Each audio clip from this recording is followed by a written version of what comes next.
Muito bem-vindo, pastor Cote. Sinta-se em casa. Puxa vida, muito obrigado, Karina.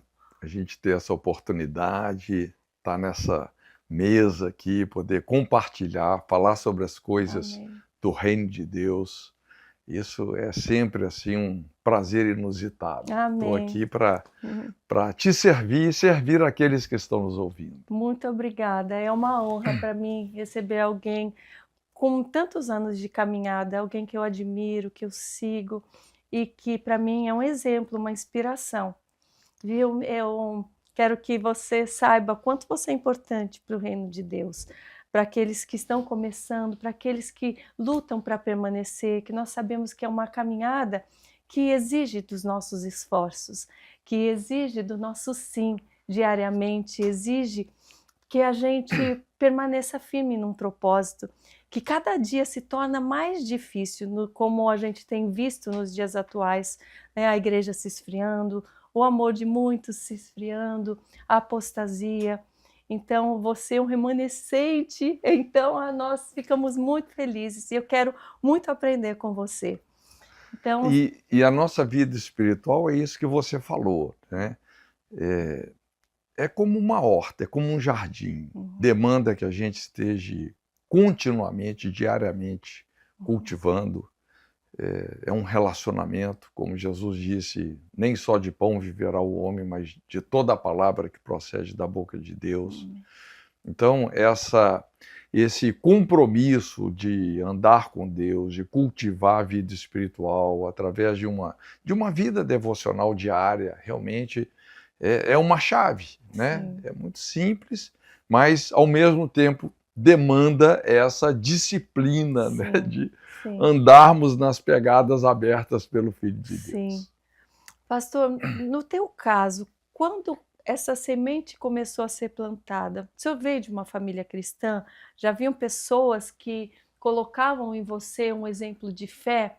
Ou como surgiu a tua caminhada com o Senhor? Quando começou? Desde pequeno? Não, na verdade, assim, meus pais, eles não eram tão religiosos. Aliás, meu pai não tinha nada de religioso. A minha mãe, meu pai era procurador de justiça, minha mãe médica, e teve uma época que a minha mãe, ela desenvolveu um câncer e foi aí que ela começou a se voltar mais para a vida religiosa. Quer dizer, isso foram mais de 45 anos atrás, porque na verdade, né, eu me converti em outubro de 1981. Então já Uhum, tem quase 45 anos. uhum, Mas minha mãe então começou a frequentar na época, né, um grupo de renovação carismática, e ali realmente ela começou a ter uma experiência com Deus muito forte. Mas você é filho único, senhor? não, lá em casa nós somos 5 filhos e eu sou o mais novo.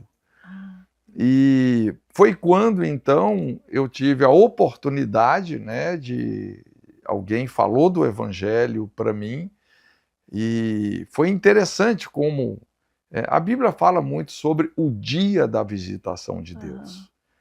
É interessante que Deus vai te cercando de várias maneiras, e chegou um momento assim, apesar de que naquela época, né, eu tinha 20 anos de idade, eu posso me definir assim, eu era um rebelde sem causa, uhum. sabe? Você chegava aí na igreja, com sua mãe? Ela mudou? Não, Não, ela, não, você não, via só: "Ah, ela, não. deixa ela que ore por Como eu mim". falei, naquela época, assim, apesar de eu já estar na universidade, gostar muito de estudar, mas cheguei a ter um certo envolvimento com Uhum, drogas, aquela coisa da loucura da adolescência, sim. né? E então estava numa vida assim bem rebelde, né? Uhum. Tanto é que quando eu me converti, aí meu Vida pai falou, louca. Vida louca, vida exatamente, né? louca. Meu pai falou, ó, saiu de um extremo e foi para o outro. Deus. E daí, naquele momento, né, nessa vida de rebeldia, vamos supor assim, você, sentia que algo lhe faltava ou não? Você estava tão cego, tão assim, olhando para o mundo, como muitos jovens, e eu também já passei por isso, você não sentia porque estava meio que dopado ali naquilo que o mundo te proporcionava. Na verdade, assim, eu diria assim, hoje, olhando para trás, eu consigo discernir isso claramente, eu tinha um vazio de esperança. Eu ficava pensando, puxa vida, assim, a minha vida é só isso. Eu tenho que tentar aproveitar, desfrutar e mergulhar no hedonismo de todas as formas que eu puder para, sei lá, né, tentar fazer com que a vida tivesse algum sentido. E quando eu tive esse encontro com o Evangelho, ali a ficha caiu para mim. E literalmente a minha conversão foi uma coisa bem radical. Foi? Literalmente aquela parábola do homem que acha a pérola de grande valor, vende tudo que tem para adquirir aquele campo. Realmente eu me dediquei assim profundamente, passei a me dedicar profundamente ao Evangelho ali, tudo fez sentido para mim. E o que te despertou? Como foi esse dia? Você acha que você já estava sendo preparado? Você passou a ter pessoas que estavam falando mais além da sua mãe? O que deu esse start para você buscar Deus? Então, assim, eu sou natural de Belo Horizonte. Belo Horizonte é aquela cidade, a cidade dos botecos, né? Assim, não tem muita opção do que fazer, é sempre o barzinho que está na moda, não é?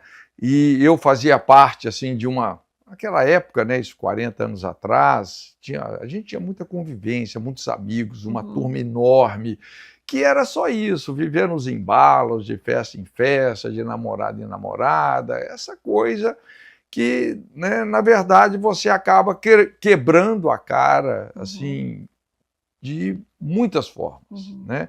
Inclusive, a gente se envolvia em loucuras, acidentes, todas essas coisas assim, nem vale muito a pena dar o testemunho, sabe?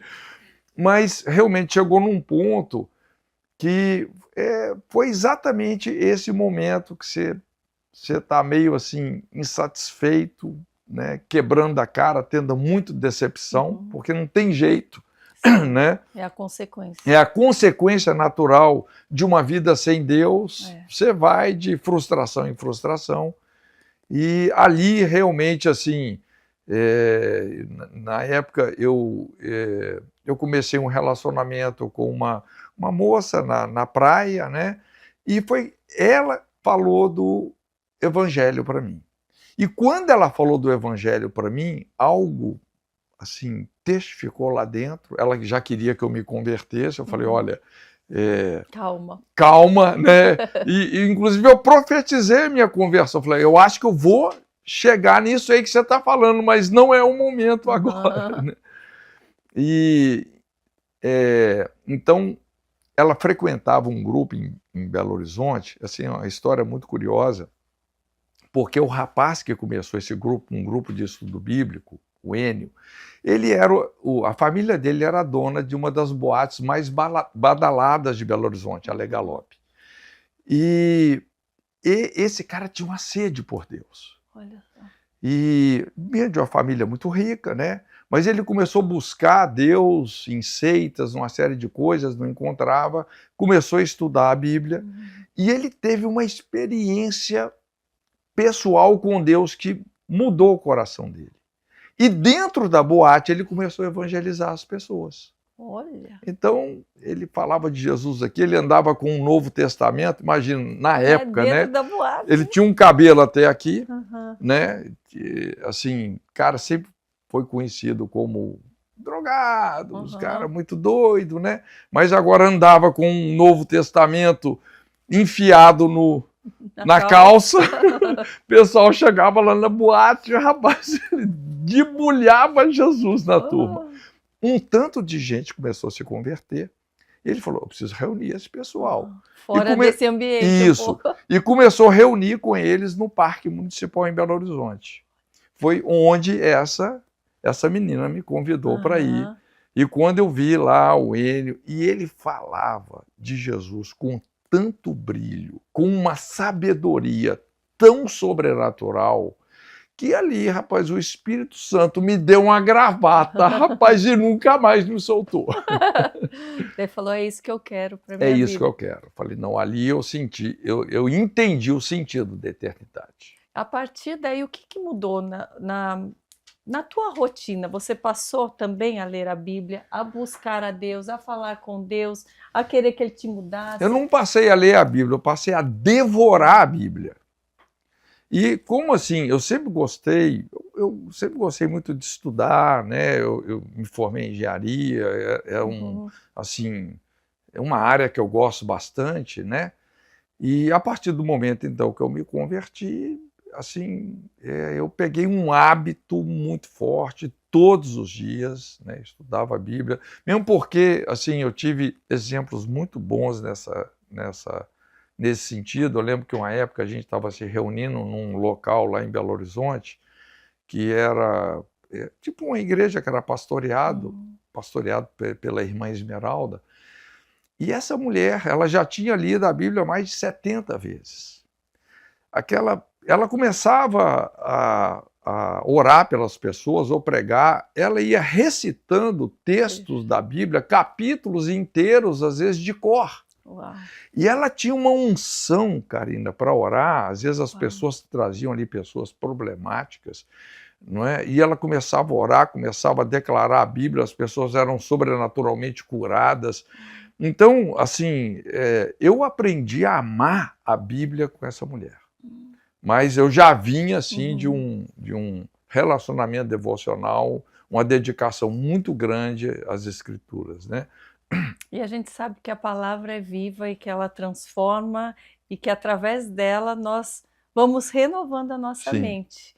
E você É, vê, eu tinha um compromisso tão forte com as Escrituras que acabou, eu não senti necessidade de fazer um seminário. Eu nunca fiz um sim. seminário, né? Você Eu lembro que estudou, foi autodidata isso. mesmo. E às vezes o pessoal, qual seminário você fez? Falou, seminário do quarto. É. Uma vez eu falei isso O para o pastor, falou, intensivão do quarto. seminário do quarto? E ele ficou pensando, cara, eu nunca ouvi falar nesse. É. Não, é aquele que Jesus falou, né? Aham. Entra no seu quarto, em secreto, busca a Deus, Sim, que te recompensará publicamente. Aí, agora eu esse entendi. próprio. As pessoas, algumas que nos ouvem, elas por vezes tentam ler a Bíblia da forma delas e não entendem, né? A gente sabe que a palavra ela é revelada através do Espírito Sim. Santo. Né? O que você aconselharia, você tendo a tua experiência, né, a Bíblia sendo revelada, a vontade de Deus sendo revelada através da tua leitura, o que fez a diferença? Foi a entrega, foi a sede, foi o compromisso? É tudo isso, né? É, à medida que você tem esse coração quebrantado, não é? Que você se coloca realmente como vaso nas mãos do oleiro, você vai ter ali o seu tempo devocional, se relacionando com aquela palavra, deixando aquela palavra que você está lendo viver na sua vida, não é? Assim, a meditação ela vai te levando a princípios muito práticos, porque você começa a entender traços do caráter de Deus. De repente, naquela leitura, você tem um pecado a confessar, você tem uma atitude para mudar, você tem um conserto a fazer com alguém, não é? De repente, a partir dali, Deus te dá uma oração para você fazer, ou por alguém, ou em relação a um contexto que você está vivendo. Então, né, você vai pegando esse relacionamento com a palavra. É o que Jesus disse, as Sim, minhas palavras são espírito e vida. E, de fato, como você falou, a Bíblia, você não vai ler a Bíblia como você lê um jornal. é, Não funciona assim, é. não é? Você acha que naquela época era mais fácil as pessoas terem essa entrega a Deus? Havia menos distração do que o que existe hoje, que a gente percebe o tempo sendo roubado, até daqueles que estão firmes na fé. Mas você acha que está mais difícil hoje para o novo convertido, por exemplo? Não, realmente, isso que você falou sobre a distração hoje, por causa a gente tem aí um mundo totalmente digital, então é um mundo com muito mais distrações, né? Agora, naquela época, o que a gente percebe é que as pessoas, elas se convertiam mesmo, para Uhum. valer, né? É, inclusive naquela época, vamos dizer assim, era raro você ver uma pessoa evangélica, Normalmente a sociedade era mais católica, havia até Né? um certo preconceito com os evangélicos, que eram protestantes, havia meio que uma dificuldade maior. Então, quando a pessoa se convertia, a pessoa se batizava numa igreja evangélica naquela época, era uma decisão muito radical. Né? Hoje, ser evangélico virou moda. Qual a sua religião? Sou evangélico, não sou praticante não, mas é a minha religião. Né? Sim. Então hoje a coisa assim normalizou, jogando o padrão um pouco para baixo. Apesar que a gente nunca pode limitar o Espírito Santo. Né? Eu assim, eu fico muito feliz com todo esse crescimento que a igreja brasileira tem experimentado. Quer dizer, são 4 décadas que eu venho acompanhando o crescimento da igreja, né? Desde o início da década de 80 até agora, e realmente, assim, do ano 2000 para cá, a igreja brasileira cresceu enormemente, vem com um crescimento, inclusive, bem sustentável. Né? Eu tenho tido em alguns países aqui, como, por exemplo, Colômbia, Chile, da pandemia para cá, a igreja evangélica nesses países praticamente caiu pela metade. Na Coreia do Sul também, praticamente caiu pela metade. No Brasil não está se sustentando. Então, quando você olha assim para uma quantidade, uma igreja tão grande, e sempre vai ter, né, o pessoal que está mais perto de Deus mesmo, a gente mede a igreja pelo seu remanescente, né? Mas sempre vai ter também aquela multidão que só segue a Jesus pelo pão que multiplica. Sim. Isso é normal, né? Sim. Mas no Brasil hoje, graças a Deus, a gente tem uma igreja muito vigorosa, muito poderosa, muita gente séria, muita gente dedicada, né? É algo tremendo. Se tivesse que mudar algo, né, olhando a igreja agora por, né, um outro ângulo, o que você acha que poderia ser melhorado na igreja atual, não só no Brasil, mas no mundo? O que tem faltado? Talvez seja pregar mais o confronto, seja talvez acolher aqueles que estão se sentindo desamparados, seja talvez seguir mais a verdade, não só falar a palavra da verdade? Como que o senhor enxerga? Na verdade, Karina, é exatamente assim, a resposta à sua pergunta é a área onde eu mais tenho me dedicado vocacionalmente, né, no ministério, que é tentar promover uma cultura de cuidado. Nos décadas de 80 e 90, eu fui muito, mas muito envolvido com evangelismo de rua, campanhas de evangelismo, mobilização missionária, treinamento missionário. A gente fazia impactos de evangelismo em praticamente todas as capitais do Brasil, países da América Latina, África, e chegou num ponto que eu comecei a perceber isso. Inclusive, eu me lembro até conversando com um pastor, a gente trocando ideia, e naquela época já havia uma população equivalente à população evangélica, que já tinha sido evangélica e hoje não eram mais, eram apóstatas. E normalmente a pessoa que entra no caminho de apostasia, como a Bíblia fala, o segundo estado sempre acaba sendo pior do que o primeiro. Então naquela época era em torno já de uns 40 milhões de apóstatas. E eu fiquei pensando assim, puxa vida, né? Nós estamos fazendo uma grande colheita, mas está acontecendo uma sangria enorme. Tem muita gente entrando pela porta dos fundos e muita gente entrando pela porta da frente e muita gente saindo pela porta dos fundos. Eu lembro que um pastor, ele falou assim, Cote, olha, nós batizamos em média 500 pessoas por ano, mas a igreja não cresce. O que ele quis dizer? 500 entram, 500 saem. Então, eu penso que a gente precisa de desenvolver uma inteligência pastoral, uma inteligência ministerial, para a gente conseguir alargar a porta de entrada e estreitar dos fundos. Então, muitas estratégias se enquadram nisso, como você ter vamos dizer assim, fazer um trabalho relevante com crianças, não é? O que mais ajuda realmente a igreja nesse crescimento sustentável é você priorizar as crianças, né? Hoje tem igrejas que a igreja das crianças é maior do que a igreja dos adultos.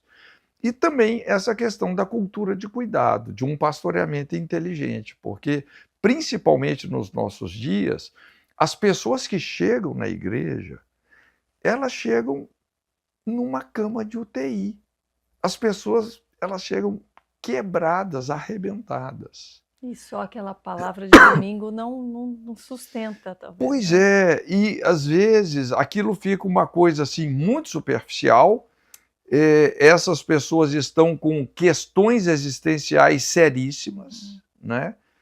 Que se você não digere a problemática dessas pessoas que estão chegando na igreja, uma pessoa que fica enferma, ela está sempre enferma, ela está doente, ela está amargurada, ela está abatida, deprimida. A tendência é que essa pessoa vai ter uma dificuldade muito grande de ser uma pessoa frutífera. Ela não tem disposição, ela está machucada, ela está adoecida, literalmente adoecida. Principalmente nas últimas décadas, né, que aconteceu muito esse problema da fragmentação familiar. Né? Na minha época ainda, as famílias eram bem mais inteiras. Inclusive, isso é um outro divisor de águas.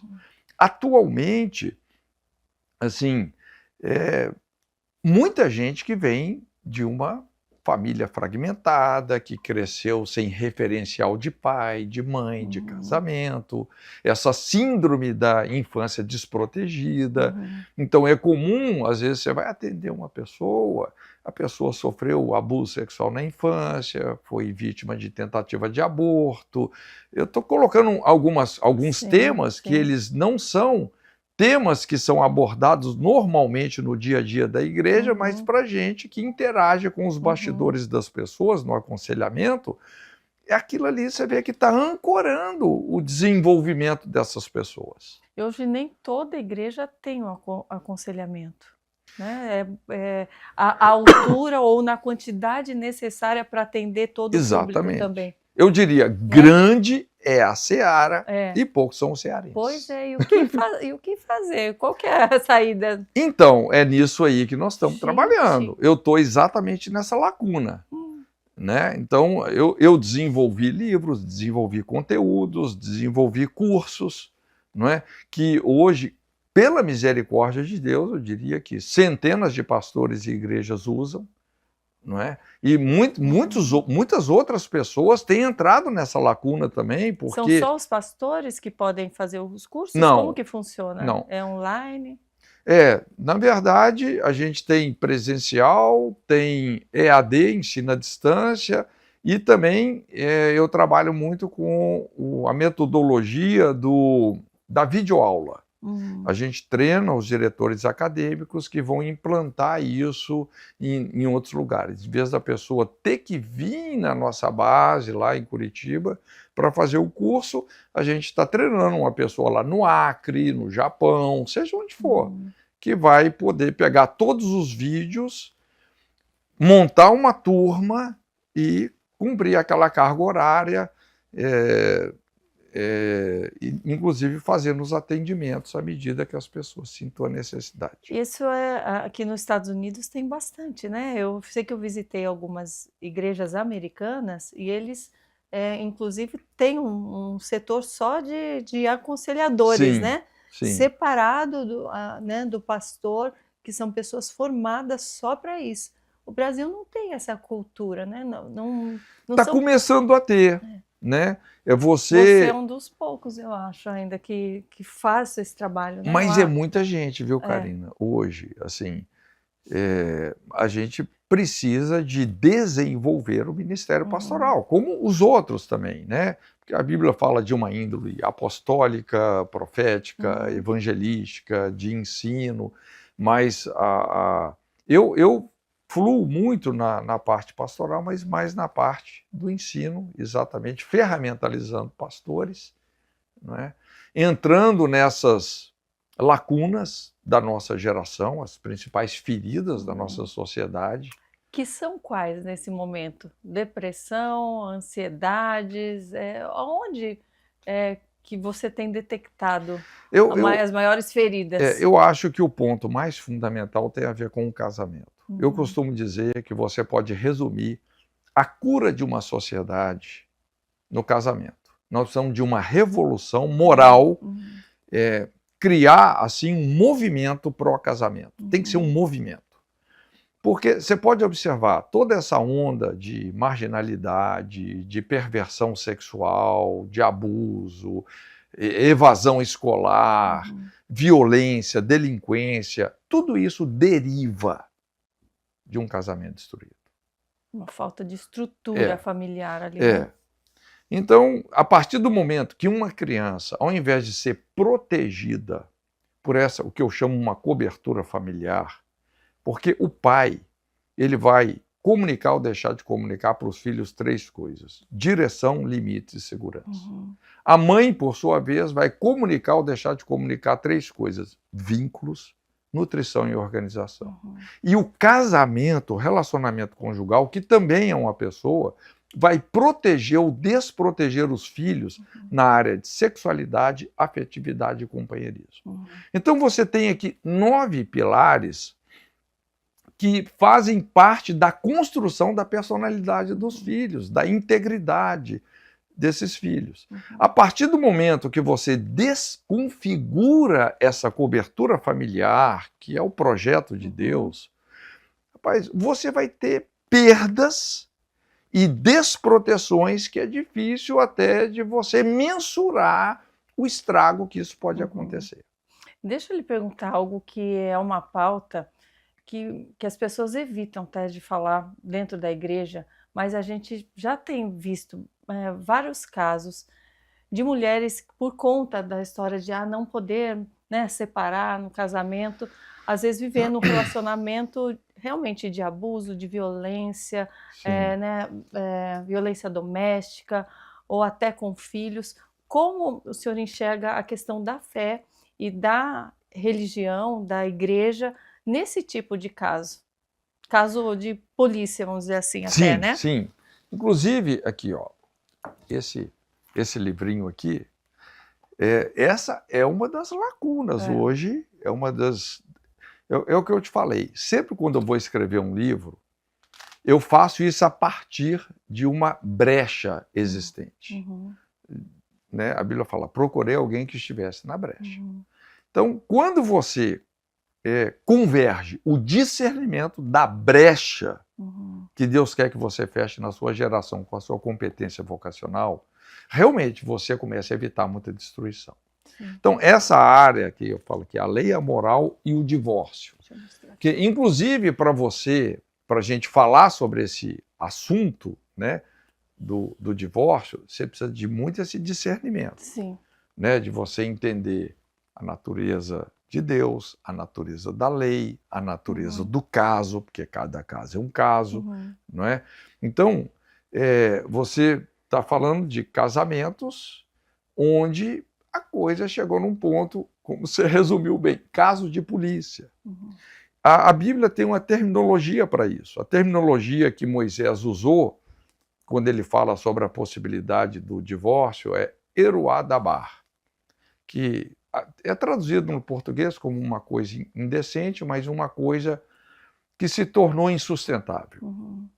Né? Inclusive, a mesma palavra que Deus usa quando ele fala assim, olha, se vocês não enterrarem os dejetos, se não houver saneamento básico no arraial de Israel, Deus falou, eu vou eruá dabar de vocês, eu vou me divorciar de vocês.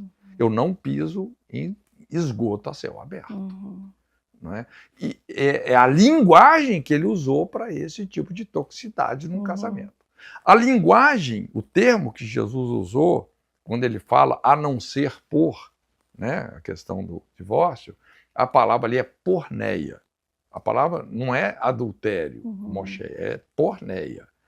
Né? Que é? Mostrando algo, a Bíblia ela não dá uma tradução exata para isso, porque isso vai depender muito do julgamento de uma pessoa madura, do sacerdote, né?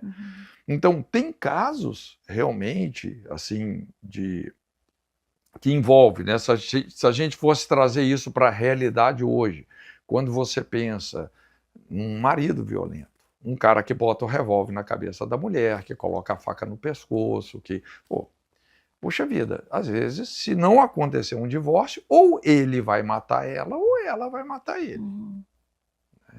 Vai acontecer uma tragédia, caso de polícia. É uma porneia. Isso é uma coisa insustentável. Entende? Ou você vê, por exemplo, uma situação crônica, tem muito caso assim, uma situação crônica de vício, de criminalidade. Então, o cara sai de casa, vai lá para boca de crack, fica lá 2 meses, depois volta para casa, aí vai para o crack de novo. Então, são situações insustentáveis que é muito importante você, vamos dizer, ter um crivo sacerdotal, né, para poder processar isso da melhor maneira possível. Isso seria indicado para quem talvez nos ouça, que esteja passando por algo assim, buscar um pastor, um aconselhamento também? Exatamente, né? Principalmente se o casal faz parte da igreja, às vezes é só ela que faz parte da igreja, você como pastor vai ter que tentar ter acesso ao coração do outro. Mas eu às vezes eu até falo que a maior crise hoje em relação até ao divórcio não é a crise do divórcio em si, mas é a crise do sacerdócio. Falta gente madura, sábia, que vai saber lidar com essas questões de maneira apropriada. Porque na maioria das vezes as pessoas vão pegar um versículo bíblico, um texto fora do contexto e aplicar num caso e fazendo até uma injustiça maior. Sim. Né? Quais são os critérios que você acha que são fundamentais para um casamento saudável? Para se escolher um parceiro, uma parceira? Então, precisaria dar uma aulinha aqui sobre isso. Tenho uma aula, né, que eu gosto muito, que eu falo sobre os 4 alicerces que determinam um casamento bem-sucedido. Tá? Primeiro é a bênção dos pais. O que faz um casamento ser realmente de Deus? Primeiro alicerce, a bênção dos pais. Então, você começou a gostar de uma pessoa, você quer um relacionamento com aquela pessoa, submete a sua intenção ao discernimento dos seus pais. Isso é uma das coisas mais inteligentes espiritualmente que alguém pode fazer.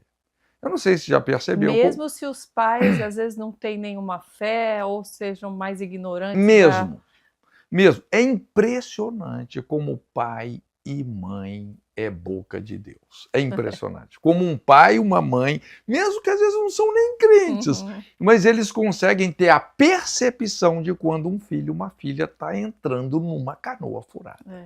É impressionante. É Deus que põe a mão ali e fala, vai lá, faz, né? Me ajuda aí também. Então, eu até faço uma pesquisa informal sobre isso, pessoas que entraram num casamento ruim, porque, puxa vida, errar no casamento, cara, é complicado.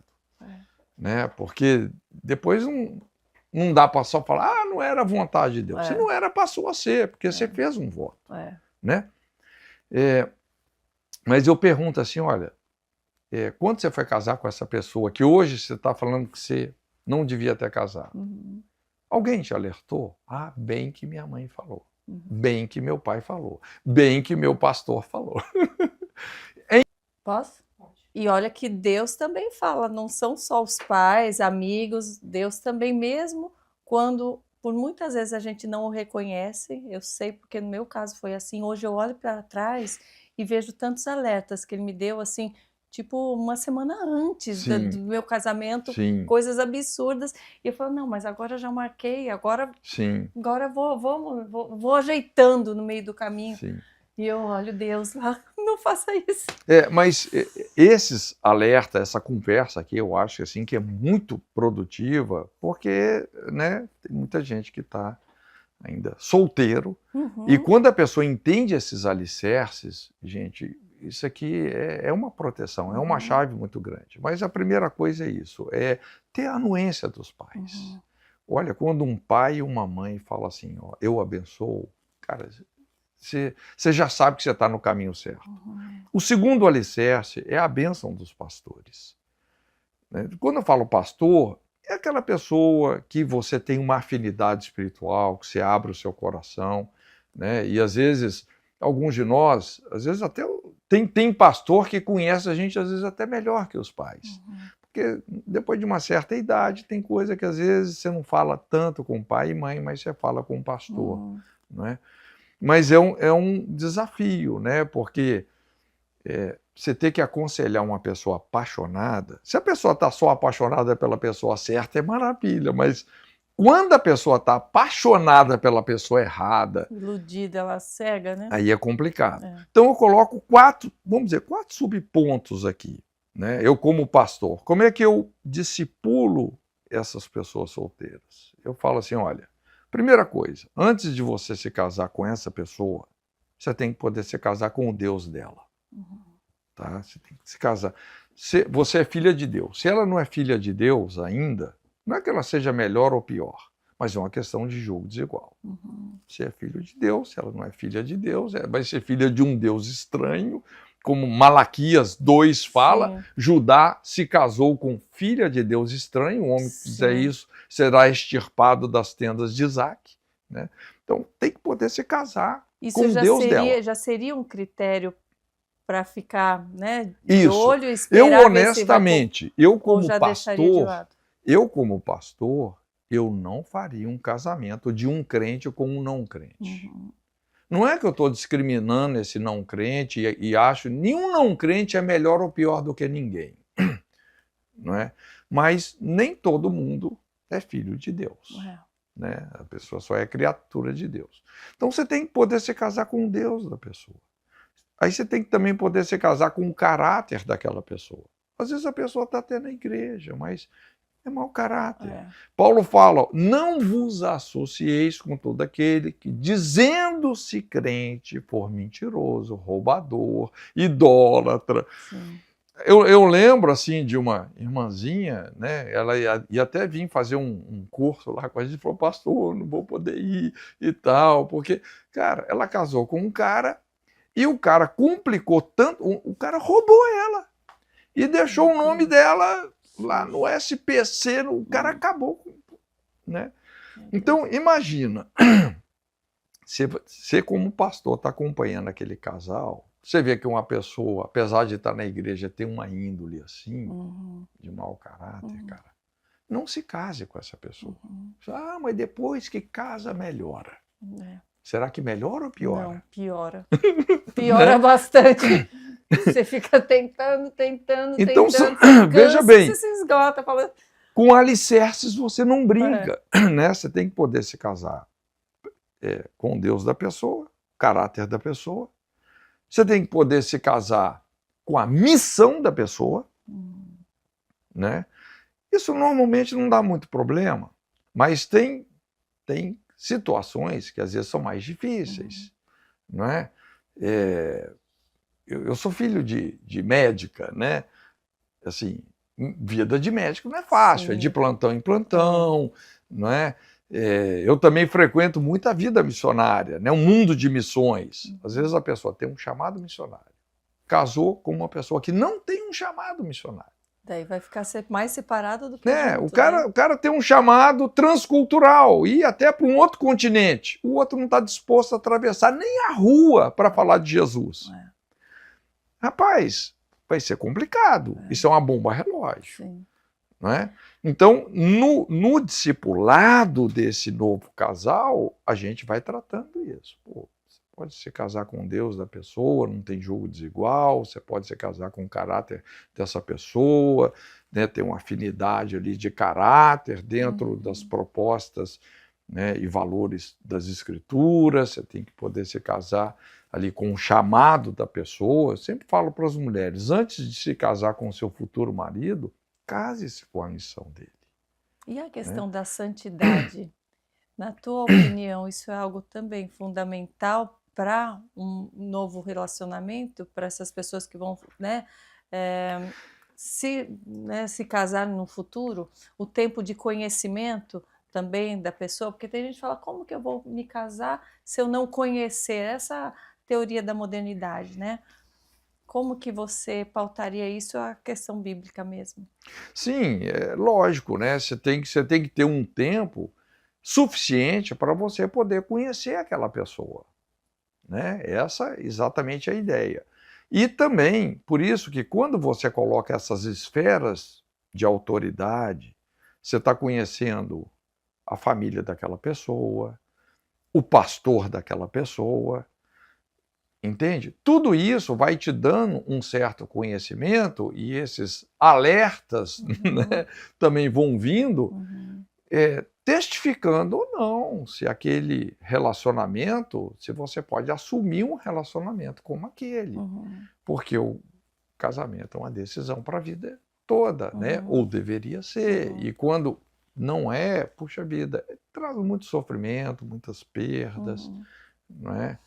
Pastor, no caso de quem já se divorciou, vou falar do meu Sim. caso também, sou divorciada já há 3 anos e meio, tem outras pessoas que estão nos ouvindo, acho que cada caso é um caso, cada um tem uma história, mas como que funciona diante da Bíblia e da Palavra de Deus a questão de um segundo casamento? Sim. A gente vê pastores hoje que casaram de novo também, mas como o senhor enxerga essa questão? O que pode, o que não pode? Deixa eu te dar um norte aqui muito importante. Quando a gente lida com a questão do divórcio, você tem 2 conceitos fundamentais, que eles parecem ser sinônimos, mas eles são bem diferentes, que é divórcio e repúdio. O divórcio, o que é o divórcio? O divórcio ele está colocado na dimensão de uma lei civil, tá? É uma lei civil. É um documento que se assina. Você assinou aquele documento, agora você está dando uma satisfação para a sociedade que a partir desse documento assinado, você ali está regulamentando a sua separação. Isso é o divórcio. Tá? O que é o repúdio? A palavra repúdio significa você rejeitar. Então, quem repudia é a pessoa que rejeita, que trai, que agride, que abandona, que adultera e que muitas vezes até descarta a possibilidade de uma reconciliação.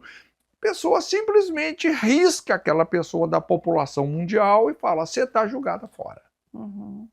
Isso é o repúdio, é o que Deus odeia.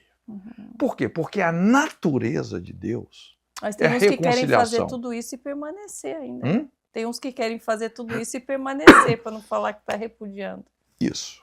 Ainda. Aí é que está o problema. Porque, imagina, a gente atende muito caso assim. Tem gente que, por uma questão religiosa, o cara não divorcia, porque se ele divorciar, ele é um pastor, que a denominação dele vai fritar ele. Então ele não divorcia, mas ele mata a esposa na unha. Ele agride, ele trai, ele espanca, ele faz chantagem emocional, ele tortura psicologicamente, mas não divorcia. Entende? O que está em xeque diante de Deus? O divórcio ou o repúdio? O que Deus odeia é o repúdio.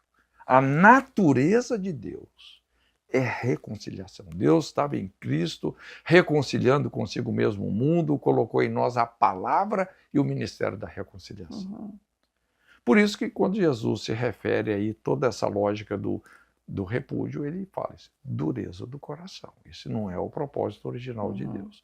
Então o que acontece? A gente tem muitos casos onde uma pessoa se vê divorciada, estado civil dela, divorciado. Todavia, ela nunca repudiou esse ex-marido, essa ex-esposa. Ela não repudiou, pelo contrário, ela lutou para aquilo dar certo. Quando ela se casou, ela estava séria no coração dela. Não, eu quero esse casamento até que a morte nos separe. Não é? Eu quero proteção sobre os meus filhos. Mas, de repente, essa pessoa foi se vendo traída, machucada, rejeitada, né, riscada, cancelada da vida. Você não te quero mais. Então, sobrou para ela ser uma pessoa divorciada. Essa pessoa que, apesar de ser divorciada, nunca repudiou, há uma proteção moral sobre ela. Eu não teria dificuldade de fazer o segundo casamento dessa pessoa. Nenhuma. Agora, uma pessoa que largou lá o cônjuge por um capricho, largou o cônjuge, largou filho e foi ter com outra, eu não faria o segundo casamento, não. Desculpa. No teu caso, pastor, o que foi mais difícil na sua carne de ser moldado pelo Espírito Santo? Seja lá atrás, no início, algo que era muito forte em você, seja de personalidade ou da questão do vício, que você falou também que se envolveu com drogas. O que foi mais tranquilo que você nem esperava e o que foi mais difícil ou que ainda é? Então, puxa vida. Porque cada um tem o seu. O pensamento vai em tanta coisa, né?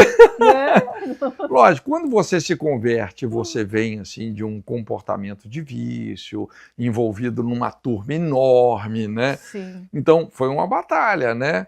Mas eu me lembro que logo que eu me converti, eu tenho um irmão gêmeo comigo, né? Então, também comecei já a falar de Jesus para ele, para alguns amigos, e que também foram se convertendo. Graças a Deus por isso.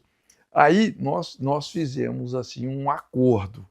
Falou, olha, porque a gente tinha uma esquina que às vezes ficava ali, ó, 30, 40 jovens, aquela muvuca. Então. Né? E o pessoal se encontrava na esquina da minha casa. Gente, não tinha nem para onde fugir. Não tinha para onde correr. Sair pelo fundo. E como eu e meu irmão e mais um ou dois já tinham se convertido, nós falamos, quem vier para essa esquina, nós vamos pregar. Então, ainda bem que tinha mais gente que você já. E começamos a pregar para essa turma e, de repente, a galera que não quis Jesus foi para outra esquina.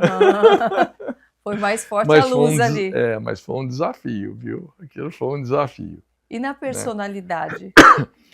Pois é, eu lutei um pouco com perfeccionismo, né? Assim, eu sempre fui meio... Né? E a palavra tanto fala que a gente deve, né, buscar a excelência, que às vezes né, passa do ponto e fica... Mas eu aprendi muito nessa área de liderança, porque um dos aspectos da imaturidade na liderança, às vezes tem a ver com esse perfeccionismo humano. Né?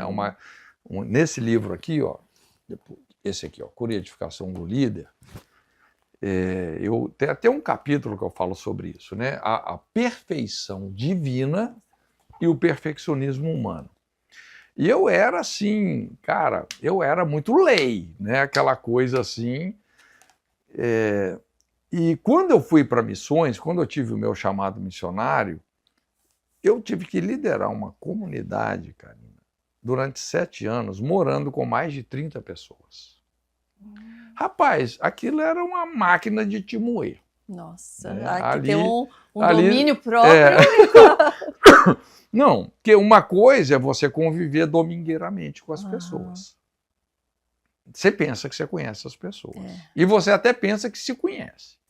Agora, quando você está numa condição como essa, de liderar uma galera tão diferente, de backgrounds tão diferentes... Aí eu fui aprendendo muita coisa, né? Mas essa questão aí porque qual que é o problema do perfeccionismo? É como Eclesiastes fala, você quer ser demasiadamente sábio ou demasiadamente justo. Né? E você se torna uma pessoa intolerante. Quando Jesus ele fala sobre a perfeição divina, ele fala assim, olha, se o romano te obrigar carregar a sacola de feira dele 1 milha, vai 2. Se te bater numa face, oferece a outra. Se te pedir a capa, dá a túnica. Ora por aquele que te persegue. Abençoa aquele que te maldiz. Porque assim é o Pai Celestial que faz a chuva cair sobre justos e injustos e o sol nascer sobre bons e maus. Sede, pois, perfeitos, como perfeito é o vosso Pai Celestial. Então, com o que Jesus associou a perfeição? Não é você ser um cara todo certinho, cheio de regrinha, cheio de todo quadradinho, né, que se impondo tudo tem que ser assim. Ele está falando de longanimidade, paciência, tolerância. Então, você tem, o que é você ser longânimo? Você não exigir mudanças imediatas, né? Você ter essa tolerância. Então, a intolerância não comunga com a perfeição divina. Então, você vai aprendendo a ser essa pessoa compassiva, né, que está sempre fazendo esse exercício de piedade, de se colocar no lugar do outro. Você fala, puxa, e se eu estivesse no lugar dessa pessoa? Né? Inclusive, isso é uma chave do aconselhamento. Eu poder entender o problema daquela pessoa, não com a minha autobiografia, mas do ponto de vista dela. E quando a pessoa se sente compreendida, não é? Ela vê que tem alguém que tem paciência, que está entendendo o ponto de vista dela, a pessoa, né, se desarma, solta as armas, e é aí que a gente consegue realmente alavancar a pessoa para as transformações mais profundas. Você já se imaginava, pastor, quando começou? Já imaginaria que fosse pastorear, que fosse... De forma alguma. Na minha cabeça eu queria ser engenheiro. Então, e como foi surgindo essa vontade? Ou foi Deus que foi colocando? Como você foi indo para o ministério e sendo, né, chamado para hoje ter, né, algo tão sólido? Pois é, igual eu te falei, quando eu me converti, assim, rapaz, aquilo fez tanto sentido para mim, e eu comecei a ter experiências tão fortes com Deus, que eu comecei a perceber que eu tinha um chamado, apesar de estar estudando lá em engenharia e tal, né? Mas, honestamente, eu até me dedicava, talvez até mais ao evangelho do que ao curso de engenharia, né? Mas no início da minha conversão, eu tive duas visões assim que marcaram a minha vida, e foi aí que depois eu fui entendendo. Mas quais foram? Uma dessas visões, eu acordava, normalmente 5 horas da manhã eu gostava de orar e depois eu ia para a aula. E nessa manhã, acho que eu tinha só 2 aulas, então eu cheguei em casa mais cedo, tipo umas 11 da manhã, e aí eu fui descansar um pouco. Sabe quando você deita e tem aquele sono profundo? Tive um sono profundo, e nesse sono eu comecei a sonhar que eu estava tendo uma visão. E estava mesmo.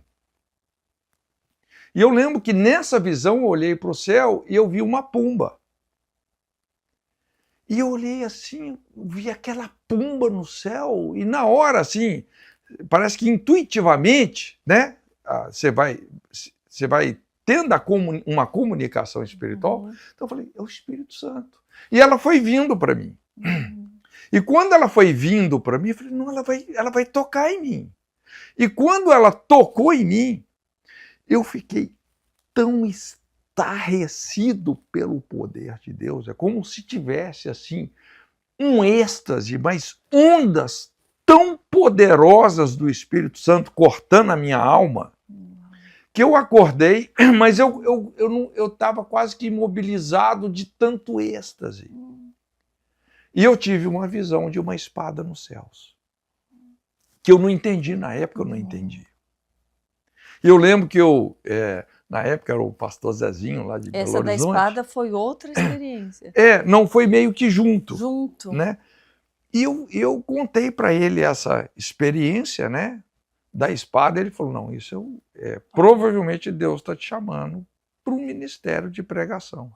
E realmente, depois disso, rapaz, eu pregava o evangelho até para poste. Eu tinha um amigo que a gente ia para as praças, a gente fazia evangelismo, eu e ele sozinho. Chegava no meio da praça, começava a pregar, fazia apelo, orava pelas pessoas. Assim. Então, foi indo natural. Quando eu terminei isso, né? Quando eu terminei o curso superior, me formei em dezembro de 85, me formei em engenharia.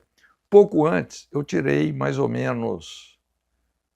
Tirei uma semana para jejuar, porque houve uma proposta da gente começar um ministério em Curitiba. Alguém estava nos convidando e tal. né? E na época a minha esposa era minha namorada, né? Noiva, e ela estava, né, sentindo um chamado de Deus para isso. Então eu fui orar, falei, vamos orar. E nesse tempo de jejum, o Espírito Santo falou muito claramente comigo. Ele falou assim, Code, você quer ser um engenheiro? Vou te abençoar. Pode ser. Inclusive já estava com um emprego garantido na Mediúna Internacional, porque minhas irmãs trabalharam lá e tal, então... Você quer ser um engenheiro, você pode ser.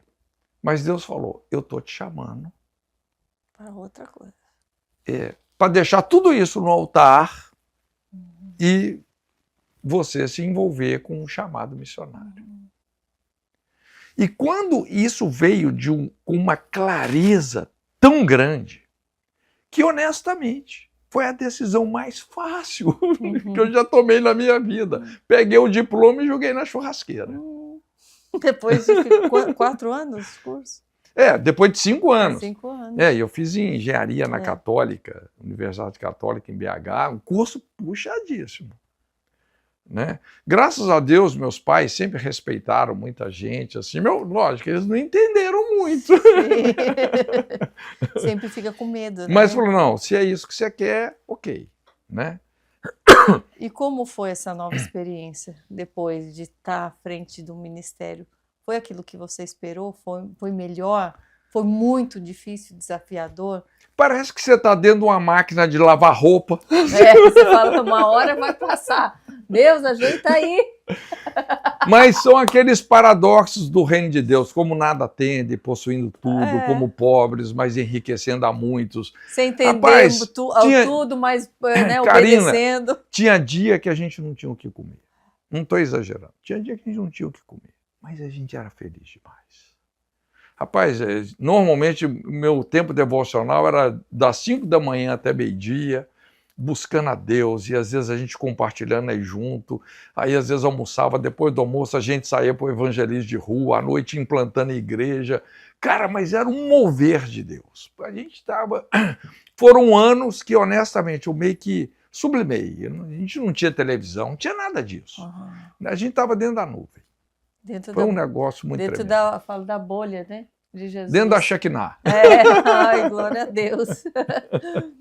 Como se manter nessa nuvem, vivendo no mundo como está?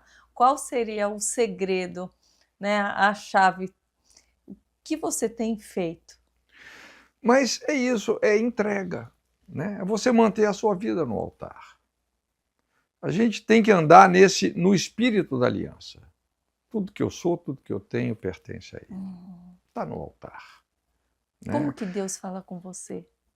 Muito pela palavra. Eu acho que a melhor maneira, assim, a maneira mais eficiente de Deus falar comigo é na Bíblia. Eu amo as Escrituras, eu amo as Escrituras. Você ainda faz esse tempo às 5 da manhã? Mudou a tua rotina? Depende do dia? Como que é a tua comunhão com Deus? Olha, eu por mais ou menos 20 anos eu fiz esse tempo. Depois, assim, principalmente de 95 para cá, eu tenho uma rotina muito pesada de viagem. Né? Você vê, tinha ano aí que dos 12 meses, 8 meses eu estava na estrada. Então é lógico, às vezes você se vê numa rotina de muita viagem, de muita ministração. Era comum, eu chegava num lugar quinta-feira, pregava de quinta a domingo, às vezes 9, 10 horas de aula e depois voltava. Então, às vezes você está mais ministrando do que... Apesar que quando você ensina, você está recebendo. Cheio, né? É aquela história, né? Sempre sobra mais para quem distribui o pão. Os discípulos distribuíram os pães, sobrou para eles, numa vez 7 cestos, na outra 12 cestos. Na questão política, pastor, a gente vê que você é bem engajado. E a gente sabe, quem estuda as Escrituras, sabe que é algo que já existe desde do nascimento ali né, das Escrituras, do Antigo Testamento, e muito cristão ainda tem esse preconceito, achando que não se deve misturar política com a palavra de Deus. Né, como o senhor enxerga essa parte, que eu creio que é extremamente necessário, independente de partido, mas a gente ter a sabedoria e o entendimento para equilibrar, né, Sim, com a base na Escritura? sim. Então, isso tem muito a ver com a cosmovisão das pessoas, né? Cosmovisão é o seu sistema de crenças. Algumas pessoas têm uma cosmovisão antipolítica porque elas meio que foram, assim, sei lá, ensinadas e às vezes até adestradas a isso. Mas é uma cosmovisão subtraída da revelação bíblica, tá? Quando você vai se relacionando de maneira mais profunda com as Escrituras, você pode resumir o Antigo Testamento, o suprassumo do Antigo Testamento é um modelo de nação. Deus, a partir de Abraão até Davi, né, que Mateus 1,17 fala, de Abraão a Davi, 14 gerações. O que é de Abraão a Davi? Um modelo de nação que Deus estabeleceu e que pelo qual todas as outras nações poderiam se inspirar e experimentar civilidade e salvação. Então nós podemos ter, a Bíblia nos dá um modelo de nação, de governança. Inclusive o conceito do sacerdócio envolve todo tipo de vocação, inclusive legislativa. A Bíblia fala que a lei procede da boca do sacerdote. Quando você pensa nos cargos legislativos, nós não deveríamos ter um ímpio fazendo lei. Nós temos que ter uma pessoa que escuta as batidas do coração de Deus para fazer as leis que eu vou obedecer, que você vai obedecer.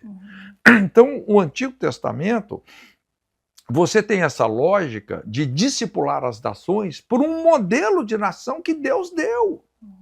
O Israel de Davi pode funcionar. No Brasil, como nós tivemos, não é, a Suíça de Calvino, nós tivemos a Alemanha de Lutero, a Suécia de Hauge.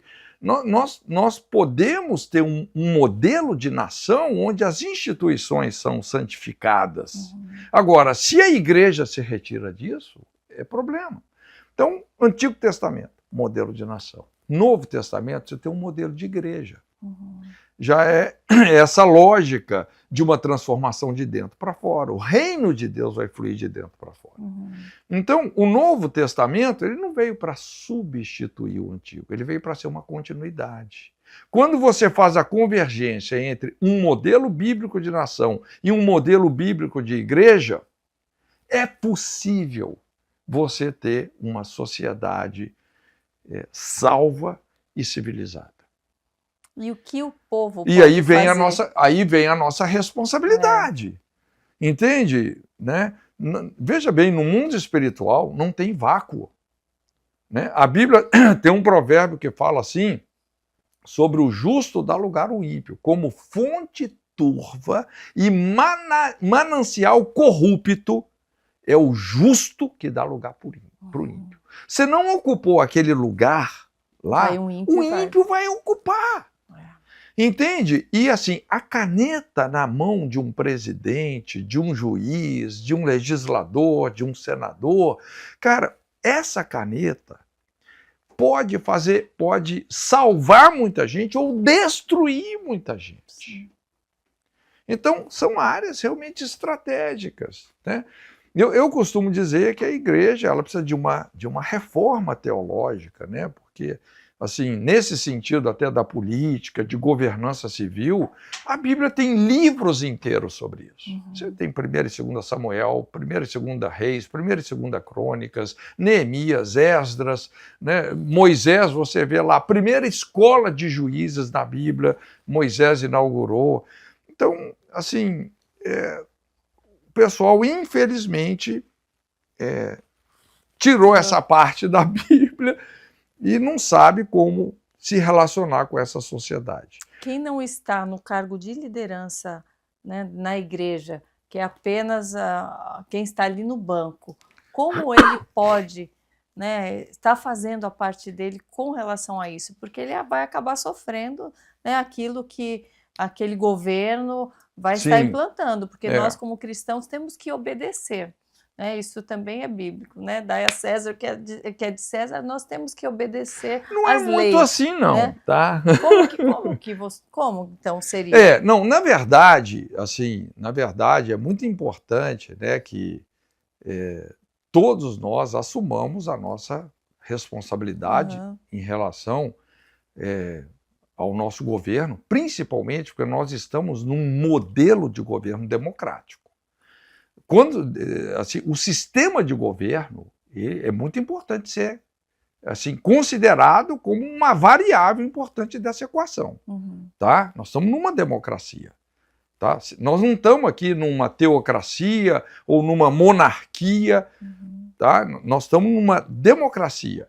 Eu até costumo dizer assim, que como igreja evangélica, nós temos que reaprender a ser protestante, porque nós desaprendemos. Uhum. Nós perdemos essa plataforma profética, querigmática de confrontar o mal. Uhum. A partir do momento que você vê assim, um juiz iníquo, que você vê um jornalista mentiroso, que você vê um governo corrupto, a igreja tem o dever moral de apontar. Nós precisamos de um João Batista que coloca o dedo na cara de Herodes e fala: não te é lícito possuir a mulher do seu irmão, porque essa não é sua, é do seu irmão. E no contexto de Israel, o adultério era uma lei moral e civil. Então, esse confronto a igreja precisaria de fazer. A gente tem que reaprender a se indignar. Lógico, a indignação, a ira do homem não opera a justiça de Deus. Mas essa indignação humana deve nos conduzir a um zelo equilibrado. Onde nós vamos ter consciência para votar e tal. Mas é muito interessante nesse tema você ver duas linhas diferentes, são duas opiniões diferentes, né? Lutero e Calvino. Lutero, assim, como Lutero era um monge, Lutero cabeça de monge, num contexto mais eclesiástico, inclusive ele não queria sair da Igreja Católica, ele queria restaurar os desvios. O Calvino, ele já era um cara mais estadista. Então ele tinha uma visão, inclusive a reforma de Calvino foi fundo na mudança, na reformulação da governança civil. Até hoje a Suíça é assim, você tem um modelo de liderança que impede o totalitarismo, o abuso, não é? É algo muito interessante. Então o Lutero, ele falava assim: você tem um governante ruim, bem feito, a culpa é sua. Você tem que se submeter a ele, né? É o que você merece. Tipo assim, estou exagerando aqui um pouco. Vai colher o que plantou. Né? Tipo assim. Você tem que obedecer esse cara. O Calvino não. Calvino fala assim: nenhum homem, por mais que ele seja líder, ele está acima da hegemonia dos princípios de Deus. Então, se você tem um governante corrupto, tira esse cara de lá, confronta ele. Confronta ele. Né? E hoje, mais do que nunca, nós precisamos que a igreja faça esse papel. Mesmo porque nós estamos numa democracia. E ali, o cara que, né, se expõe numa posição como essa, ele tem que estar sujeito, mais do que qualquer um, a esse tipo de crítica e, inclusive, até de julgamento pela opinião pública. E até de prisão. E isso, exatamente, e isso é uma coisa, é um dever sagrado nosso. É um dever. Então, eu, honestamente, assim, eu não me esquivo dessa responsabilidade de me posicionar. Nunca recebeu nenhuma, né, ligação ou mensagem para você parar, para tentar te calar? Nada desse Não, tipo? graças a Deus, não. Graças a Deus. Você acredita que também na maneira de confrontar com sabedoria também? Porque também, assim, eu procuro ser um pouco estratégico, Então. né? Raramente eu vou gravar um vídeo, eu não parto para ofensas, entende? Eu tenho uma linha hoje aí do pessoal da direita, né? Eu tenho muito apreço lá pelo Olavo de Carvalho, etc, né? Mas, honestamente, ali tem uns pontos cegos, essa coisa de você, vamos dizer assim, partir para a ofensa, para uma agressividade moral e xingamentos, entende? Então, cara, Porque senão você você defende um lado, porém você não, você peca está por outro, por pondo exemplo, você tá também. pondo o pé no terreno do inimigo. Uhum. Não é por aí. Eu acho assim que a gente deve fazer esses confrontos, lógico, com contundência, mas vamos dizer assim, de uma maneira equilibrada, Uhum. né? Sem ofender dessa forma. Uhum. A maioria das postagens que eu faço, eu prefiro fazer repostagens do que, às vezes, fazer uma coisa minha mesmo. Sim. Porque é facinho você cair nessa malha aí que alguém te liga e fala assim, olha, né, ou você para ou... E também eu creio que também é uma estratégia do inimigo tentar com que a gente realmente saia, né, dessa proteção que, né, tipo, vai lá, você tem que falar mais sobre isso, É, mas e se a gente vai nesse impulso que a gente tem que dar opinião sobre tudo e de qualquer jeito, a gente é. é enredado também, né? O que eu faço? Eu trabalho com valores. A minha guerra é de valores. Não é uma guerra contra pessoas. Eu não vou ficar ofendendo pessoas. É uma guerra de valores.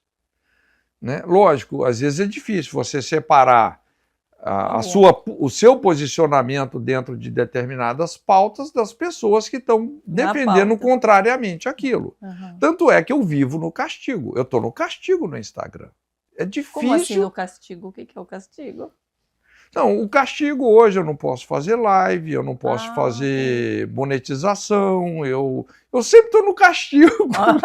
Tá no banquinho, tá no cantinho. Sempre. Ou às vezes as pessoas que não me seguem não têm acesso às minhas postagens, os caras derrubam seguidores. Teve uma época que a menina que me ajudava lá no Instagram não estava mais me seguindo. Uau! Eu falei assim, mas como assim eu não estou te seguindo mais? Me derrubaram. Foi bloqueada. Então entra lá 5.000 novos seguidores, sai 4.000. É assim. Quais foram os maiores desafios ministeriais que você já enfrentou, ou batalhas espirituais?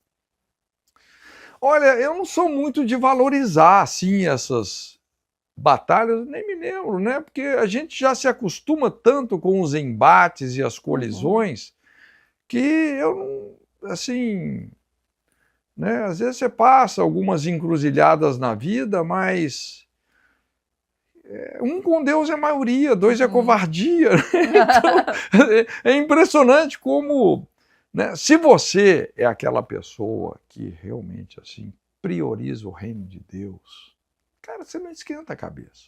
Não teve um momento mais difícil na sua vida? Ou seja, talvez alguma coisa de doença de um ente familiar, de alguma coisa que você precisou, sabe, às vezes orar mais forte, né, além daquilo que se levantar com uma oração de guerra.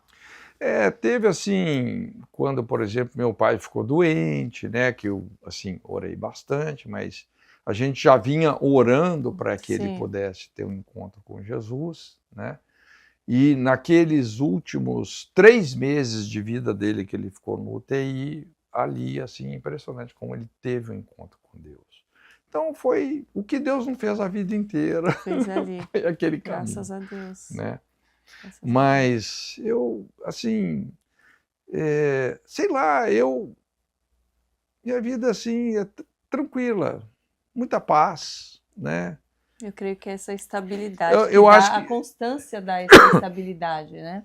eu acho que a gente aprende assim esse estilo de vida, de amortecer os choques, de não valorizar, né, as batalhas, de não valorizar o inimigo. Então, seria esse um segredo para quem às vezes se desequilibra muito na fé em sua vida? Porque, como eu te falei, o inimigo está sempre eu acho que o tentando. ponto maior é o seguinte, Karina, olha só. Quando você estuda principalmente a história de Israel, você vê isso muito claramente. Todas as vezes que Israel dava as costas para Deus, os inimigos se levantavam. Todas as vezes que Israel se voltava para Deus, os inimigos eram vencidos. O problema não é o inimigo, é o seu relacionamento com Deus. É isso aí. Normalmente, as pessoas que eu vejo que enfrentam essas batalhas, essas pindaíbas, essas batalhas que a pessoa se esgoela e quase morre, a hora que você vai ver, é só o efeito colateral. Da pessoa estar de costas para Deus. No fundo é isso. Como funcionam os teus períodos de jejum?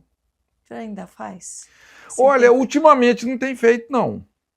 Né? Assim, a vida está tão corrida, mas eu já tive épocas na minha vida que às vezes eu fazia jejum de 40 dias, 80 dias. Como você sempre fazia? Quebrando, dando uma quebradinha à noite. Eu nunca fiz um jejum assim ininterrupto, por exemplo, só de água. Eu gostava muito do jejum de 40 dias, que à noite eu dava uma quebradinha, porque aí você dorme um pouco melhor. Porque, veja bem, a lógica do jejum é você, assim, entrar num nível de sensibilidade espiritual que você não teria quando você enche a barriga. Né? Então, passava ali, acordava, né, o dia inteiro, né, jejuando, orando, estudando, não é? E à noite dava uma quebradinha, isso, 40 dias. Então, eu gostava muito de fazer isso. Mas, honestamente, tem alguns anos que eu não faço. Viu? Nessa época, você percebia algo diferente? Você Com teve certeza. revelações assim, Com certeza. específicas?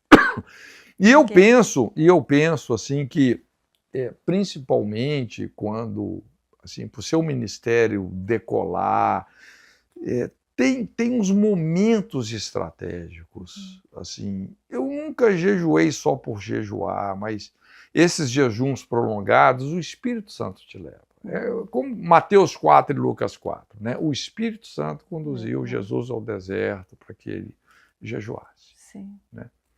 E isso, para mim, foi um divisor de águas no ministério. Porque você tem aquela época lá, pelo menos, apesar de sempre ter tido uma vida ministerial muito intensa, né?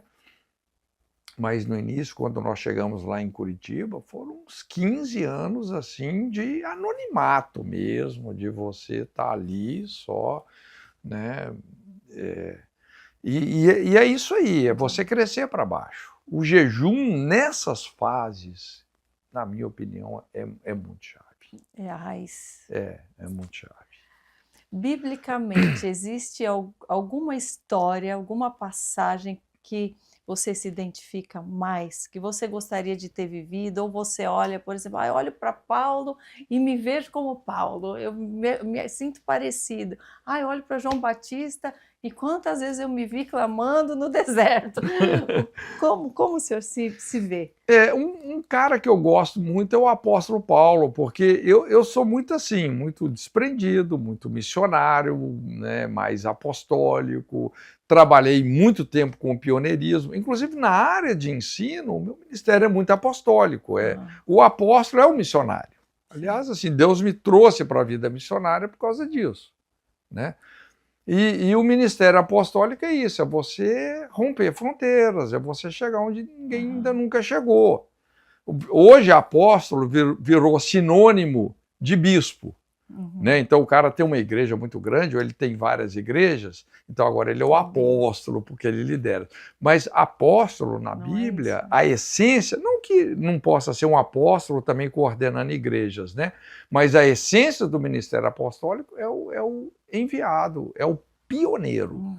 É o cara que vai desbravar as trevas de alguma geografia, né?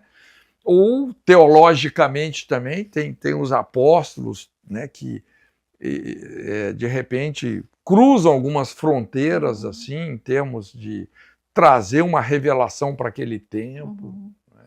Mas é o pioneiro, né, a essência do ministério apostólico. Então eu me identifico muito com isso, eu gosto disso. Né?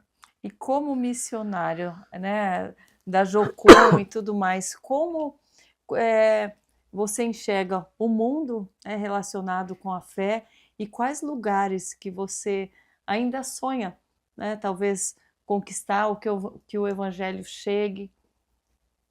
Pois é, inclusive assim, que eu passei também um pouco dessa fase, mas atualmente a Jocum, trabalha muito com os povos não alcançados, né? Hoje tem um movimento muito grande assim nessa área que a gente fala assim da oralidade, que é traduzir a Bíblia, né, para línguas que ainda não têm a Bíblia, né, ou não têm um acesso mais aberto ao Evangelho.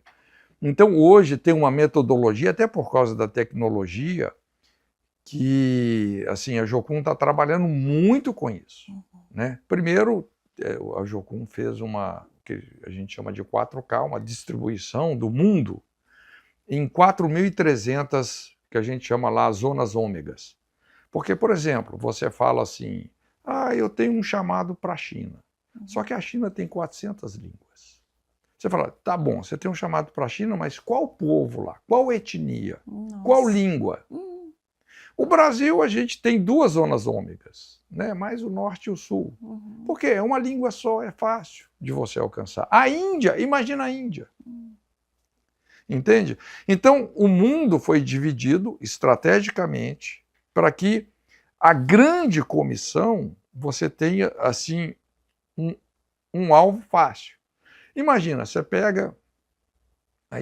Você pega 4.300 igrejas hoje, cada igreja assumindo um compromisso com uma região do mundo. Em uma geração a gente pode alcançar toda a terra.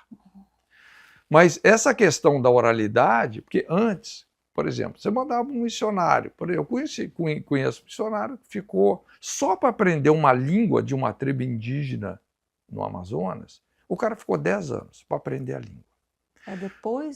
Para depois começar a pregar.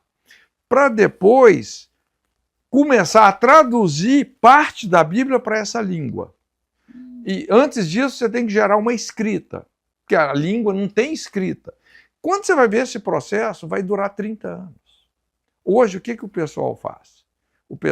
Hoje o mundo está cada vez menor. Você pega um cara de uma tribo como essa, em vez de você aprender a língua dele, ele vai aprender a sua. Uma pessoa que tem compromisso com o Evangelho, e ele começa a traduzir a Bíblia num aparelhinho desse tamanhozinho, oral.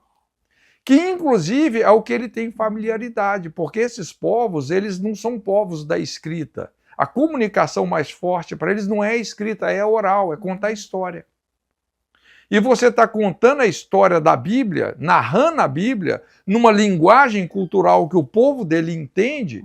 Então você economiza com isso aí muito tempo. Então a gente tem mobilizado equipes para várias partes do mundo. Outro dia estava até ajudando, né, um pessoal que foi com uma equipe lá para... Como é que chama lá, gente? Rapaz, é lá na Ásia, né? Um lugarzinho lá na Timor-Leste. Timor-Leste fala português, mas tem povos lá que não falam português. Então eles estavam traduzindo a Bíblia, uma equipe que foi lá para traduzir a Bíblia na língua desse povo. Então a Jocum tá muito imbuída com isso aí, né? Agora, isso é um chamado que para mim, que na idade que eu tô, né, você tem que gastar a vida inteira, né? Então hoje eu tô mais aí no ancionato, né? Mudou, compartilhando aí as ferramentas que Deus deu, né? Nessa década passada aqui, entre 2010 e 2020, nós investimos bastante no leste europeu, ali principalmente Polônia, né? Todo ano fazendo um seminário lá na Polônia. É impressionante assim como a gente vê o próprio crescimento da Polônia depois disso. Qual o lugar mais difícil de ser alcançado? Talvez Coreia do Norte hoje, né? Coreia do Norte, ali é um desafio. Biblicamente, né, também falando, todo mundo vai ouvir falar de Jesus? Vai ter essa oportunidade, mesmo nesses lugares mais remotos? É uma boa pergunta, né? Agora, lógico que Deus quer nos usar, né? Inclusive Paulo nos confronta sobre isso. Como ouvirão se não tem quem pregue? Como pregarão se não forem enviados? A igreja tem essa responsabilidade apostólica, missionária, né? Isso, esse bastão está na nossa mão, e se alguém não está ouvindo, é nossa falta, né? Mas é o que eu falei, a Bíblia fala sobre o dia da visitação, né? Lembra quando Jesus ali diante de Jerusalém, ele chora sobre Jerusalém, né? Jerusalém, Jerusalém, que mata os profetas, apedrejas aqueles que são enviados. Quantas vezes eu te quis ajuntar como uma galinha junto aos seus pintinhos, mas não quisestes, porque ignorastes o tempo da visitação. Eu acredito que esse tempo da visitação ele pode acontecer para uma cidade, mas ele acontece para cada indivíduo. Tem uma época da sua vida que Deus vai te colocar na quina, vai te dar uma gravata e vai falar de um jeito que você entende. E às vezes ele vai usar um missionário, ele vai, né, sei lá, né? Existe aqueles que já nascem predestinados, vamos dizer, a não se converterem? Existe aqueles, o perverso da Bíblia é aquele que nunca vai se converter? Não. Todos têm a possibilidade isso, com de se converter. certeza, né? Porque você é fácil você julgar uma falsa doutrina. É quando ela fere o caráter de Deus. Você tem que passar no filtro do caráter de Deus. A Bíblia revela esse aspecto do caráter de Deus de maneira muito clara. Eu, Senhor, não faço acepção de pessoas. Deus não tem acepção de pessoas. Honestamente, eu não acredito numa predestinação para a salvação. Eu acredito numa predestinação para vocação. Para vocação, sim. Deus colocou um design em você que é diferente do design que ele colocou em mim. Já para um propósito para um propósito, né? Pode ser que eu tenha uma índole mais apostólica, você vai ter uma índole mais profética, né? Seja lá o que for, o seu dom, né? A sua área de convergência. Então, você pode ver que todas as vezes que você vai ver predestinação na Bíblia, se você for examinar cuidadosamente o texto, você vai ver que o contexto não é a salvação daquela pessoa, mas é a vocação, é o chamado dela, né? Os que dantes conheceu, também os predestinou. Né? Aí você vai ver o contexto ali, a vocação. É a vocação. Porque Deus colocou em cada um de nós um design, um projeto, um dom, que com pouco esforço você produz muito. Inclusive Paulo, né, quando escreve aos Romanos, fala que esse dom é irrevogável. Ou seja, se você não usar ele para servir a Deus, você pode usar ele para servir o diabo. Com certeza. E você vai ter que prestar conta. Olhando, né, para... Então, porque essa coisa do perverso, né, que fala ali em Provérbios, que eu vi alguém que Deus fez sobre o perverso por dia mal. Veja bem, gente, ali não é que Deus construiu o perverso. Ele está dizendo que qualquer pessoa que escolhe o caminho da perversidade vai ser usado ali por dia esse mal, cara vai sofrer, é açoite nas costas dele, porque de Deus não se zomba. Né? De Deus não se zomba. O que o homem semear, isso ele ceifará. Quem semeia na carne, da carne ceifará corrupção. Quem semeia do espírito ceifará vida e paz. E a questão da herança familiar? Sim, isso é um assunto muito importante. Né, de vir, às vezes, de uma família que já tem, né, outros perversos ou que já tem, né, algo espiritual muito forte para o lado do mal. Né?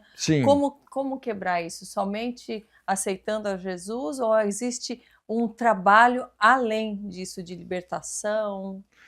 O ponto de partida sempre é Jesus, né? Mas, vamos dizer assim, a libertação disso tem muito a ver com uma reconciliação geracional. É uma coisa simples.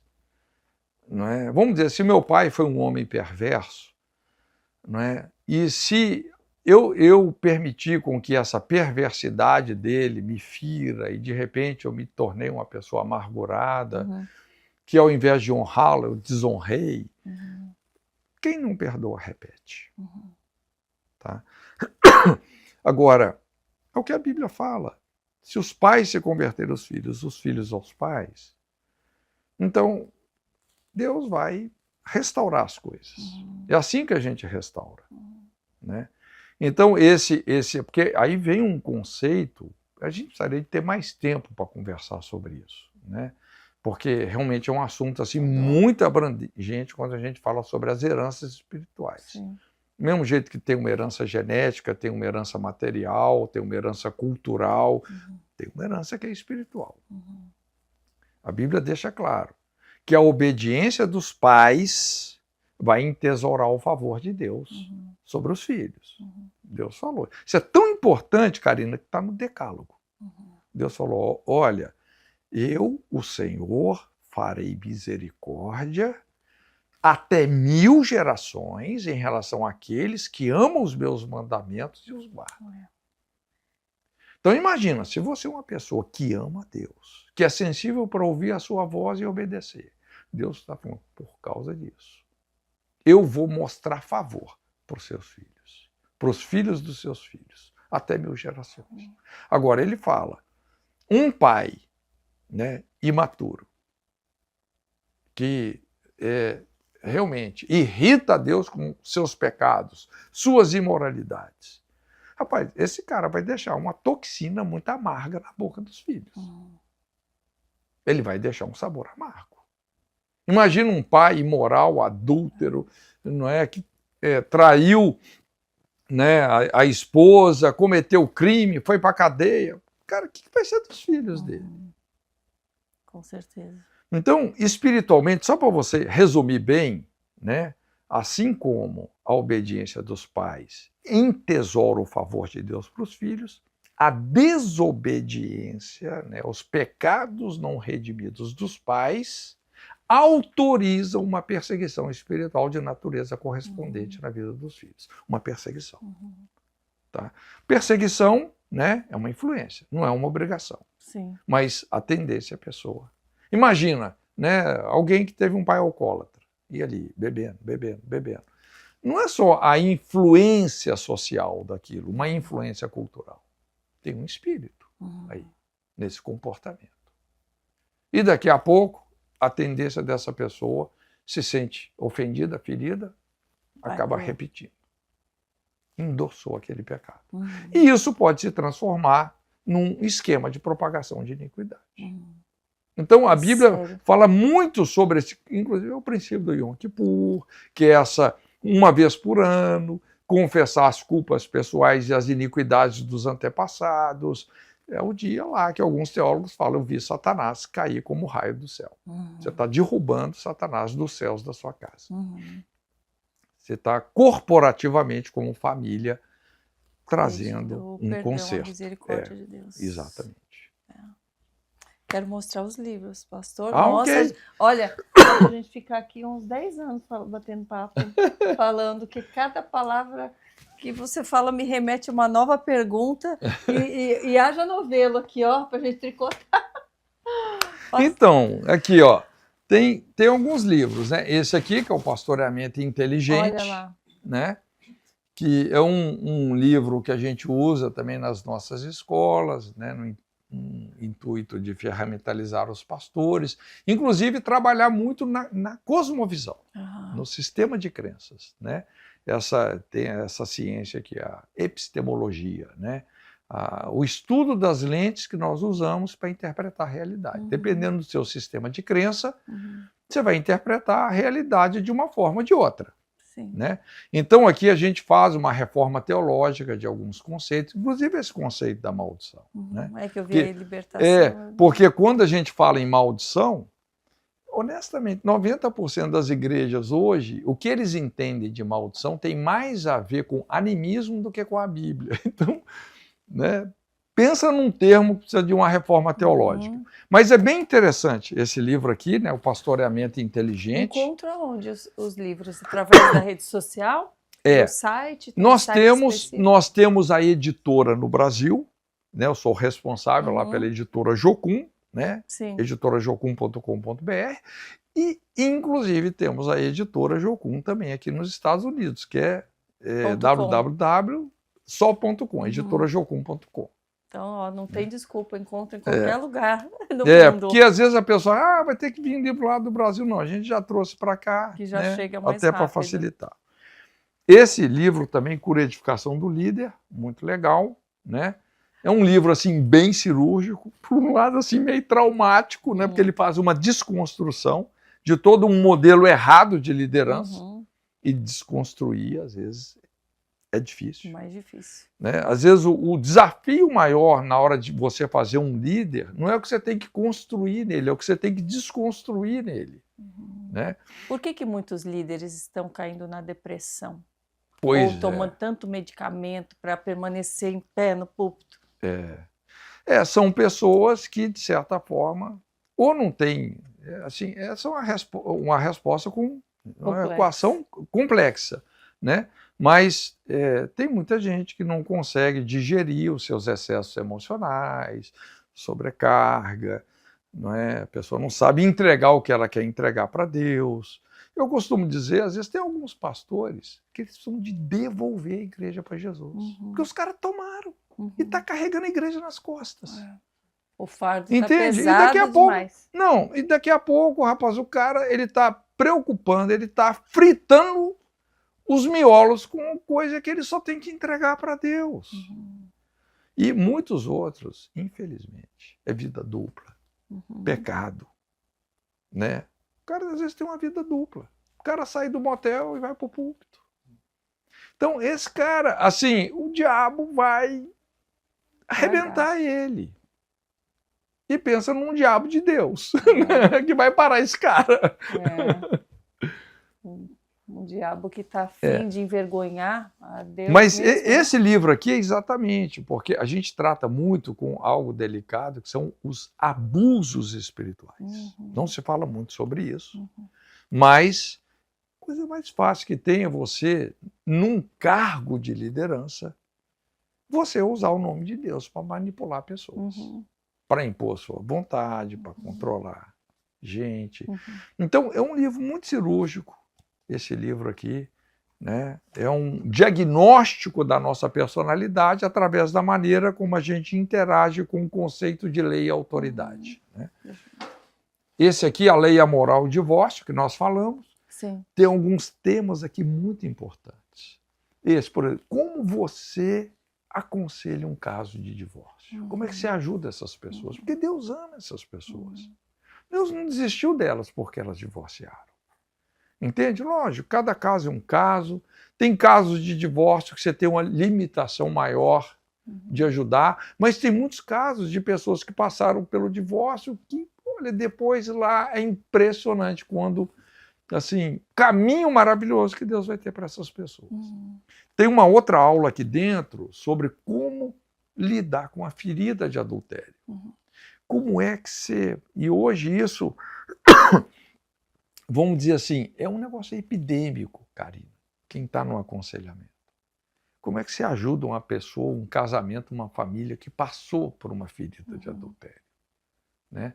Então a gente tem aqui um passo a passo, assim, que isso aqui, esse livro aqui hoje, ele entra numa das principais brechas da igreja nessa geração. Né? É algo muito importante. Esse aqui, Raízes da Depressão, né, também é um material muito importante. A gente tem que entender que a depressão não é o problema. Tá? A depressão só é o efeito colateral de você viver sistematicamente de uma maneira que agride a sua natureza. Então ela tem raízes, tem causas. A depressão só é a febre. Sim. Entende? Então, o que a gente faz nesse livro aqui é exatamente uma abordagem dessas principais raízes ou causas que frequentam a construção de um quadro depressivo. Para você desconstruir o quadro, você tem que entender como é que ele foi construído. Né? E esse aqui também, que é o Avivamento do Odre Novo, também é um livro que a gente aborda muito essas feridas sociais, né, que a gente começou a falar. Questão de casamento, por exemplo, as implicações de você conceber um filho fora do casamento, que inclusive é um termo muito forte, mas é bíblico, né? Como é que você lida com o legado de um filho bastardo? que a Bíblia tem a dizer sobre isso? Como é que você redime essa pessoa? Entende? Quais são as consequências que essa criança sofre? Como é que você redime isso? A questão do aborto. Como é que você ministra uma pessoa que passou por essa infelicidade de cometer um aborto? Então, muita gente lá na sua vida longe de Deus, puxa vida, não desespera. A mulher se viu grávida, desesperou e fez o aborto. Entende? Como é que você ministra essa pessoa? Sim. Então, uma série de assuntos importantíssimos, que eles não são assuntos que você vai ouvir no culto de domingo à noite na igreja, eles não são convencionais. Mas quem lida, quem cuida de gente, aqui está a raiz do negócio. Tá? Incrível. Então é muito bacana esse material. E tem mais, né? Porque tem muitos. São, na verdade, 13 livros. Agora estou indo. Vamos lançar aí o 14º, que são Caminhos de Deus, também um material muito bacana. E como vem a tua inspiração? Através da demanda do que chega até você? Olha, como eu sempre estou sempre desenvolvendo muito conteúdo, mas eu sou muito intencional em entender as brechas da geração que Deus quer que eu feche. Porque a Bíblia fala, procurei alguém que estivesse na brecha. Então, de repente, puxa vida, você começa a perceber tanta gente sendo destruída por causa de divórcio. Aqui na América, que é uma cultura do divórcio, desde o início da década de 60. Daquela coisa, no caso não deu certo, separa. Virou uma cultura, né? Cultura do adultério no Brasil é muito forte. Talvez até mais do que aqui.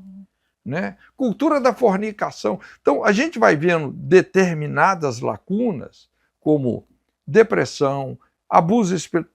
Cada livro meu está entrando numa brecha da nossa geração. Tem uma demanda enorme. Então, se você converge o discernimento da brecha com a sua competência ministerial, realmente a gente vai ajudar muita gente. Amém. Já está ajudando demais, demais, demais. Pastor, o que o senhor ainda sonha viver, seja de maneira familiar, seja no ministério, algo que o senhor possa compartilhar, né, que tem coisas que a gente guarda entre nós e Deus? O meu sonho é continuar fazendo o que eu faço, viu, Karina? Eu gosto, eu amo o que eu faço, né? Amo a minha família. Meu filho é casado com a sul-coreana, mora lá na Coreia. Muito legal o que Deus está fazendo na vida deles.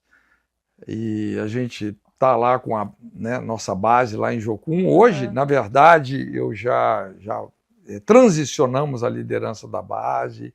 Tem um líder lá, o Iago, né? Pensa assim, num líder de base melhor do que você, né? Eu fico muito feliz, porque ele é melhor do que eu para liderar a base. Então, as coisas fluindo, crescendo.